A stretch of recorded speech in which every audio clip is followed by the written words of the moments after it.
Let's start off our series by creating a simple setting which is going to store which day of the month the membership payment should be debited from the member's bank account. In the domain layer, we can start off by creating a configurations folder which will house all our application settings for this specific module. We can then add an additional membership folder which kind of gives us flexibility should we want to add other types of settings. Inside that membership folder, we can go ahead and create a membership setting names file, which will house all the name of our settings.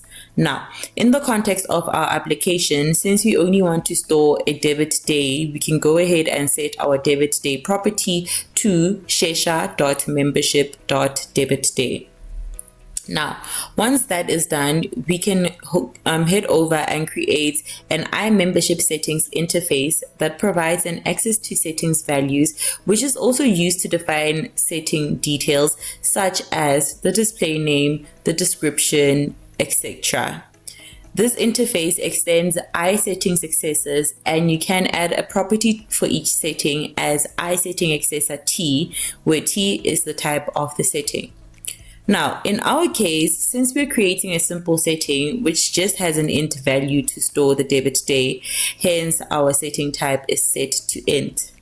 And since we don't want any orphaned settings, we can set the category of our settings to membership. Once that is done, we can head over to our module file and register the debit day setting and give it a default value of 1, meaning we would like to debit on the 1st of each month. Let's go check out our setting.